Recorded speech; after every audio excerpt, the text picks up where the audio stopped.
Once upon a time, in a small village, there lived a poor but clever farmer named John. John worked hard every day, taking care of his fields and animals, but he always dreamed of adventure and learning new things. One evening, as John was relaxing by the fire, he heard two travelers talking at the village inn. They were talking about a famous doctor named Dr. Knowall, who was very wise and could solve any problem. John thought, if only I could become as wise as Dr. Knowall, I could help people and have an exciting life. The man looked worried and said, Dr. Knowall, I need your help. A thief has stolen a precious treasure from my house. It was a golden box filled with jewels. Can you help me find it?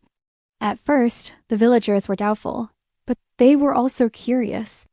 Soon, people started coming to John with their problems, hoping that the new doctor could help them. Bert continued to help them with his cleverness and a bit of luck, always managing to find solutions to their problems. He invited the man to stay for dinner, hoping that an idea would come to him. The king had a tricky question that no one could solve, and he hoped that Dr. Knowall could help. Inside, they found a hidden room filled with ancient treasures and forgotten knowledge. The king was overjoyed and declared Dr. Knowall the wisest man in the kingdom. The question was about a secret door in the palace that had been locked for centuries, with no key or clue on how to open it. As they ate, John's wife brought in a large pot of stew and set it on the table. Finally, he noticed a series of strange marks or pictures carved into the walls. Using his clever mind, he realized that the marks formed a design that, when followed correctly, would reveal the secret to unlocking the door. He helped people far and wide, always using his cleverness and kindness to solve their problems. Inspired by this idea, he decided to take a chance.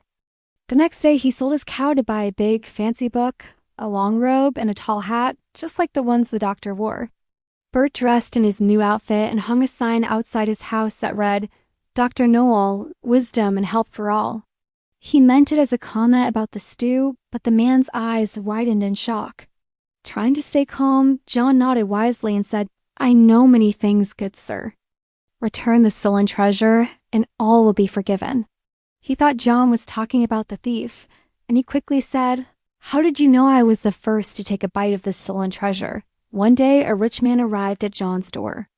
John, not really knowing how to solve the problem, asked for a little time to think.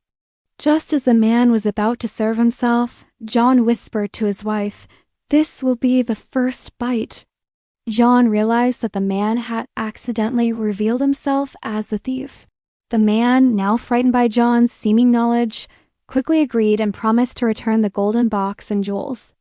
The next day, the man returned the treasure to its rightful owner and left the village in shame. Word of Dr. Knowall's success spread quickly, and soon people from nearby villages came to seek his advice. One day, the king himself heard about Dr. Knowall and invited John to the royal palace. John thought long and hard about the question. He wandered through the palace, studying the door and its surroundings.